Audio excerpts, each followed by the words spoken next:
મુખ્યમંત્રી ભૂપેન્દ્ર પટેલે આજે બનાસકાંઠાના સુઈગામ તાલુકાના કુંભારખા ગામની મુલાકાત લીધી હતી, જ્યાં જળસંચયના મહત્વાકાંક્ષી પ્રોજેક્ટ હરેકૃષ્ણ સરોવરની મુખ્યમંત્રીએ મુલાકાત લીધી।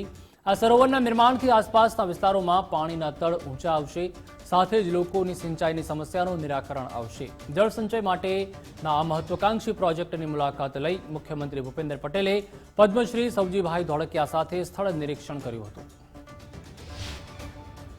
योजनबद्ध रीते આપણે માનનીય નરેન્દ્રભાઈના માર્ગદર્શનમાં, કારણ કે નરેન્દ્રભાઈ હર હંમેશ ફ્યુચર વિઝન સાથે કે ભાઈ આગળનું જોઈ શકે હંમેશા।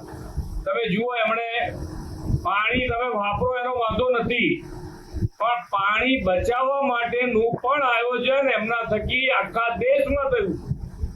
દરેક જિલ્લે 75 આપણે અમૃત સરોવર બનાવ્યા છે। નદી અને આ નદીની અંદર પાણી કેવી રીતે ભરાયેલું રહે એનો વિચાર કરી અને માનનીય નરેન્દ્રભાઈના માર્ગદર્શનમાં સવજીભાઈ ગયા હશે તો કે હવે તમે આ પાણી જેટલું વધારે સ્ટોર થાય, જેટલું બચાવી શકાય, જેટલું વધારે ને વધારે સરોવર બની શકે એવું કામ તમારે કરતા રહેવાનું છે।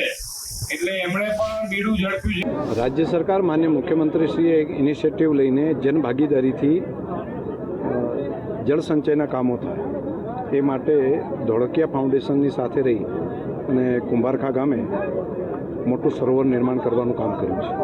ગામ લોકોએ પણ ખૂબ સરસ સહયોગ આપ્યો છે। આજુબાજુના લગભગ 5થી વધારે ગામોમાં સિંચાઈ માટેનો પણ લાભ થશે।